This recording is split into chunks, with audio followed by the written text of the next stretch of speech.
자, 그 다음에 이제 3번에 또 관련된 소득금액 변동통지 관련된 하단에 보시면 이제 소득금액 변동통지와 관련된 부분들. 그러니까 소득금액 변동통지라고 하는 것이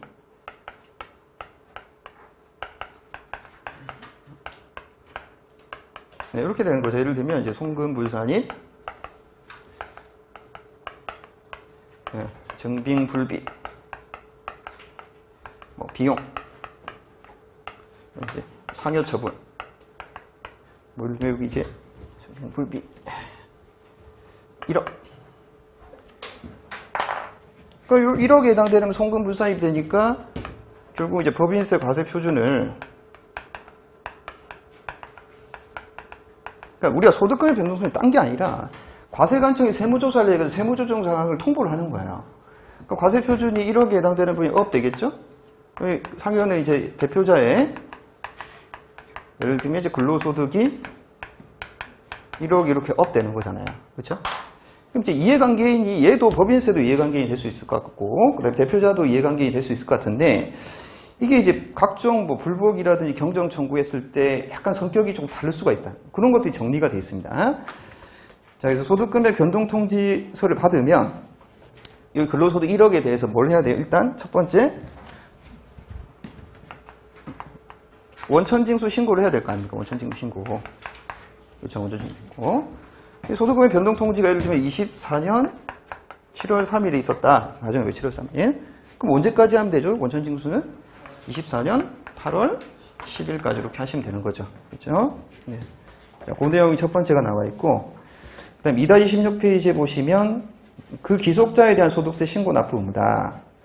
납세 의무의 성립시기다. 이렇게 되는데, 요 증빙불비에 해당되는 것이 21년도 사업연도에 증빙불비에 해당되는 부분들이다. 이런 내용이라고 했을 때, 자, 거기 이제 납세 의무의 성립 시기에 해당되는 부분들 생각을 해야 됩니다. 납세 의무 성립 시기. 그러면 이 대표자의 근로소득은 24년도의 근로소득이다, 21년도의 근로소득이다? 21년도죠. 그렇죠. 21년도에 근로소득이 왜?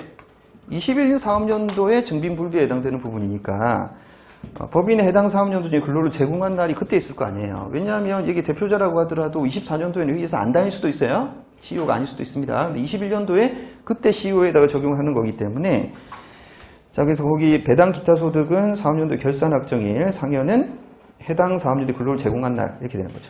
그래서 납세 의무 성립 시기는 굳이 따지면 21년 12월 31일이 납세 의무 성립 시기가 된다, 이렇게 생각하시면 되는 거죠. 예. 자, 그 다음에 종합소득세 납세 의무 있고, 그 다음에 방가루 3번 소득세 추가 자진신고 납부는, 그럼 이제 원천징수를 하고, 이 근로소득은 기존의 다른 근로소득이나 아니면 다른 종합소득과 합산이 돼서 추가 자진신고 납부를 해야 돼요. 대표자가 추가 자진신고 납부를 해야 되는데, 이건 이제 언제 하냐? 24년 9월 30일까지 하시면 된다. 다음 달 말일까지 하는 거니까. 자, 거기까지가 이제 기본적인 내용. 그 다음에 가로 3번의 기산일. 자, 이건 만일에 여기 이 근로소득에 따른 이제 종합소득, 소득세의 제척기간, 국세부가 제척기간은 어떻게 잡아야 되느냐? 국세부가 제척기간. 자, 이 경우는 보시면 거기 밑에서 세 번째 줄, 종합소득세 납세 의무는 법인에 대한 소득금의 변동통지가 송달되었는지와 상관없이 당해 소득이 기속된 과세기가 종료하는 때 성립하므로 인정상여 처분에 따른 종합소득세 부과 제척기간인 소득의 기속연도 신고기한의 다음 날인 6월 1일이다. 그러면 여기서 말하는 이제 국세부가 제척기간 기산일을 언제를 잡아야 되겠어요? 네, 21년도니까 22년 6월 1일 이렇게 잡아야 되는 거잖아요.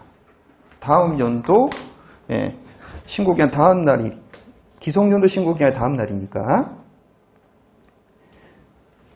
그럼 여기서부터 원칙적으로 뭐 예를 들면 이제 5년, 뭐 경우에 따라서 뭐 7년짜리 있을 것이고 10년짜리, 이 경우에는 제가 생각하기에는 뭐 무신고하고는 상관이 없을 거니까 뭐 5년으로 잡을 수도 있겠죠. 자, 그 다음 2-17페이지 보시면 방가로 2번 납부지연 가산세 기산일이다. 네. 이걸 신고 납부를 해야 되는데 이걸 납부를 안 하고 있어. 그럼 납부를 안 했을 때 이제 거기 기산일은 언제로 잡아야 되겠어요? 소득금의 변동 통지를 받은 날이 속하는 달의 다음 달 말의 다음 날부터 기산한다. 거기서 말하는 납부지연 가산세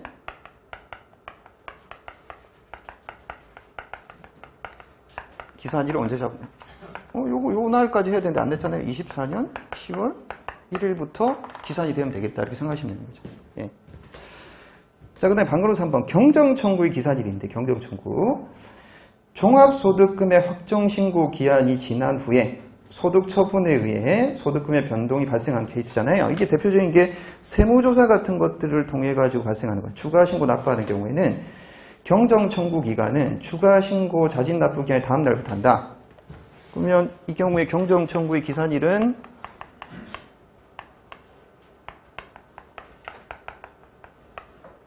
똑같죠? 24년 10월 1일. 24년 10월 1일. 이렇게 적용이 되는 거구나. 이렇게 생각하시면 됩니다.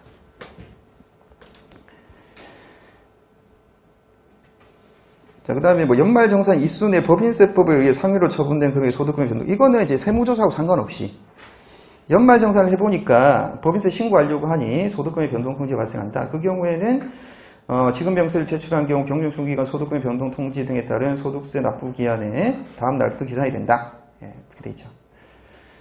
자, 그래서 그렇게 한번 생각을 해주시면 되겠고,